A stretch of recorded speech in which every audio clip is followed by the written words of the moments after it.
powerful entity, two paranormal investigators find themselves caught in the most terrifying case of their lives. This is The Conjuring.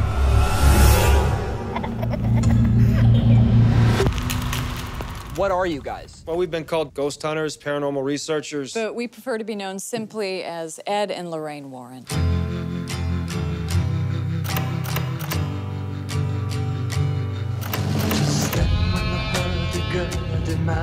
There's something horrible happening in my house.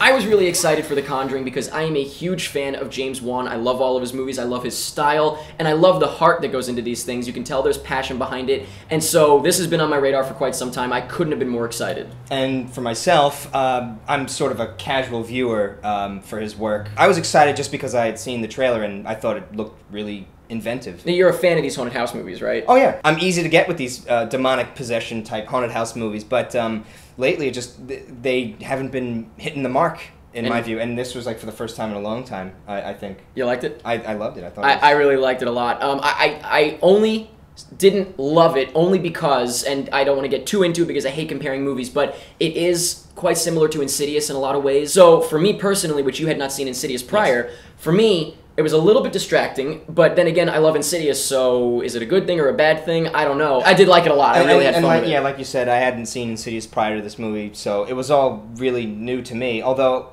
even after seeing Insidious... Still feel they're different enough? Well, I mean, maybe just because I saw The Conjuring first, but I thought it was better. I'm a big fan of both of them. I thought it was tighter. It was more put together and, you know... A little more cohesive. Yes. Yeah, I gotcha. I totally understand. But let's get a little more into The Conjuring, starting off with the plot and the writing. I always judge these possession demonic movies by... you know, there should always be like a certain set of rules because a lot of these are based on either true stories or like, you know, urban myths and, you know, like freak occurrences. And there are always usually like certain rules to, or at least a slight consistency to Maybe it. guidelines. Which makes it seem almost possible, which kind of keeps the fear alive, at least in me anyway. Grounds it in reality. Because it seems possible. Right. And I think, you know, the reason why I haven't been really scared lately with a lot of these movies is because they kind of go... it becomes a free-for-all, in which anything can happen, in which case I kind of distance myself from the movie and I don't feel threatened anymore as you know, putting myself in the character's shoes. So I thought that they grounded the rules really well. I think that one interesting thing about James Wan in these movies is that he takes something that is a little bit been there, done that, not necessarily in a terrible way, but it's something you may have seen before, a haunted house movie where, you know, the girl's leg gets pulled and stuff like that. And he puts a really sort of fresh and exciting and surprising spin on it, I think. Like I said, maybe a passionate spin on it. So, as far as the writing goes, nothing crazy inventive or crazy new, but it was definitely interesting, and I was definitely engaged. There's certainly nothing wrong with that. No. And I think the right word to say is that he's got great psychology. Yeah. I mean, from what I gather from his style, he's very showy. He shows you a lot of stuff, but at the same time, he leaves a lot to the imagination, and there's a lot of very effective. In fact, I think those are the best. The scariest part of the movie, you see absolutely nothing. You got to sample something by, you know, you saw some images earlier, and then you know, with those images, you could apply them to whatever your imagination is. Exactly. My only main concern was that I hated, unfortunately, no spoilers, but it had a birds hitting the house scene, and I couldn't believe that because I really, if there's anything I hate in these movies, I hate that. That's like the type of thing that was effects and stuff. So maybe that's why I was a little put off by it because you got all just the birds swarming the house. They had practical ones. But they did, yeah. But I do appreciate the practical effects when they work, and when they don't work, I still appreciate it. And I really just appreciate, like I said, sort of the passion he has and the fresh twist he has on everything. I think it's got a really, really great vibe. Another reason is because of the humor, whether it's in the script or it's in the directing more so. You know, your classic horror movies have some humor to sort of catch you off guard or make you feel comfortable before slamming you. And I thought the humor felt very natural and it felt like a really good part of it, like the cop character, for example. It didn't feel shoehorned in like I think a lot of them do these days. It felt great. With the horror movie, maybe not this one because it seemed very... authentic. Yeah. But you know, you got to throw that in because essentially, you know, horror movies they're fun. It's you go to this is a fun one. Experience like an emotional peak, and that, you know, that's fear. And I would say, by the way, it was a little bit more of a fun thriller horror movie than like a creepy think about it when you go to bed sort of thing. For me, at least. Yeah. It definitely didn't haunt my dreams, but you know, during the movie, I was Oh no. It's dead. It's dead. During the movie, I was jumping out of my skin. We both were. We were screaming and yelling, and it's really that kind of a fun movie. I gotta say, I thought the cinematography was great for a lot of reasons. It really, really helped to build tension in a lot of scenes, but also not build tension, if that makes any sense, because some of it felt, sort of just so you were watching a day in the life, and then, catches you off guard because you're feeling comfortable. Yeah, and that's where a lot of the psychology comes from. And particularly, there's a lot of stillness. Yes. Which I think is, it's particularly great when, they have a long, still shot. And you can almost, not that it gets quieter, but, like, I mean, like, audibly, but everything gets quiet. Just like the tension in the body of the actors. Yes, exactly.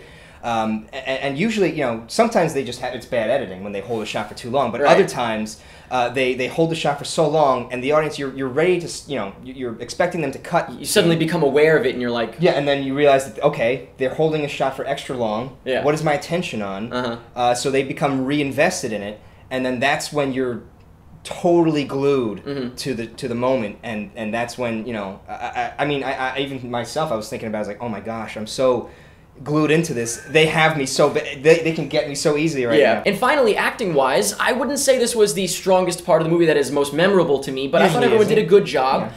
Maybe again, the reason I was sort of distracted, I think, of Insidious is because it's Patrick Wilson again, but I like him. Yeah, he's great. So I thought he did it well. I thought Vera Farmiga did a great job. I did write down a couple of things that we wanted to specifically mention that stuck out to us, so bear with us here. Like I said, I just want to reiterate one more time, that one scene where nothing was happening, absolutely horrifying. I just wanted to die watching that scene.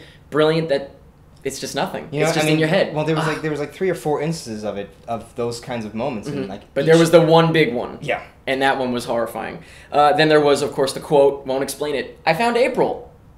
Good God. Loved the sheet in the wind thing, which I'm not a big fan of. Sheets, but effectsy type of stuff, and that was clearly an effectsy type of thing, but it was very interesting the way it went, the way it sort of played out, not to spoil it, but I thought that was cool. And finally, we loved the hell out of the creepy doll. There's a scene with that. I'm glad that the doll was not a major point of the plot, because aside from the fact that dead silence would have then come into my mind, it's just kind of talk about been there, done that, you know what I mean, like the creepy doll. This was just a part of the movie. It was not a major plot point, and so I thought that it was pretty effective. At first I was a little put off because the thing just looks like, what kid would have a doll that looks It's just a horrifying doll, right? Like that. It's not creepy because it just has like a blank face. It's creepy because it looks horrifying. It looks like a demon to begin with. And we saw a picture of the actual doll that it was based off of. And it looked normal. It looked like a Raggedy Ann doll. Fine. But at the same time, I think I underestimated, what they were going to do with that. Once it got into it. But all in all, I really, really enjoyed The Conjuring. Like I said, maybe I would have been head over heels in love with it had I not been kind of thinking of Insidious a little bit, but as it is, I certainly really, really liked it a lot, and I'm always excited for whatever James Wan has up his sleeve, so I gotta say, this was I wasn't let down, I'll say that. I definitely was not let down. I was positively terrified at it, and again, it's strictly because I think they honored the consistency of the rules of the world that they were in. So I was roped in as soon as as soon as I understood what we were dealing with. So let us know in the comments what you thought of The Conjuring. Let us know if you've seen Insidious before. What did you think in comparison? Don't compare them necessarily, but like I said, did it impact your viewing of The Conjuring? Were you thinking about Insidious? I did think the music was similar. I thought some things were similar. Let us know what you thought of the plot and the writing. Let us know what you thought of the directing. Do you feel like it's fresh and new and inventive, or do you think it's stale? That's perfectly fine. Let us know what you thought of the acting. Let us know what you thought of the scares. What was your favorite scare? Without spoiling anything, if you can, please. Let us know anything that you want about The Conjuring. And that's pretty much it. Ooh, he finished my sentence. That was creepy. I just had a feeling you were done. Yeah, it wasn't like anything. That was creepy. Astrological. Or no. anything. Oh, that's just because that's what I always say. Yeah. Oh.